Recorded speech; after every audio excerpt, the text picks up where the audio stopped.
அரச படைகள் தோற்று போனதை உணர்ந்த நந்தகோன் இதுக்கு மேல அரசரை நம்பி பிரயோஜனம் என்ற முடிவுக்கு வராரு.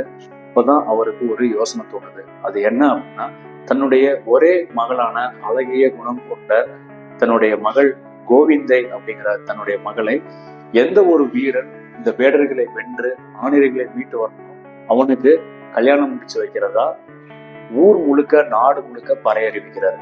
இந்த பறை ஒவ்வொரு வீதியிலும் அந்த நாட்டோட ஒவ்வொரு ஏமாங்காத நாட்டோட ஒவ்வொரு வீதியிலையும் இந்த பறை அறிவிக்கப்படுது.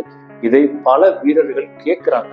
ஆனாலும் வேடர்களை எதிர்த்து தங்களால எதுவும் செய்ய முடியாது அப்படின்னு சொல்லி அவங்க பயந்து அந்த பறை அறிவிப்பை கேட்டதோட மட்டும் நிறுத்திக்கிட்டு அதுக்கான எந்த ஒரு முயற்சியும் எடுக்காம அப்படியே கைவிட்டுறாங்க.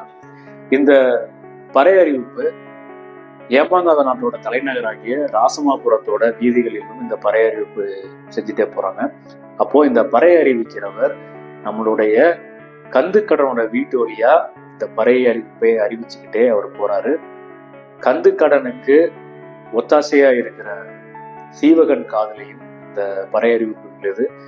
உடனே நம்மளோட நாட்டோட படைக்கு இப்படி ஒரு அவமானம் நேர்ந்ததை ஏற்றுக்கொள்ள முடியாத சீவகன் தான் இந்த வேடர்களை எதிர்கொண்டு வென்று இந்த ஆணிரைகளை நான் மீட்டு வருகிறேன் அப்படின்னு அவன் தனக்குள்ளேயே சபதம் எடுத்துக்கிட்டு தன்னுடைய தந்தையான கந்துக்கடன் கிட்டையும் இதை பத்தி அவன் சொல்ல ஆரம்பிக்கிறான்.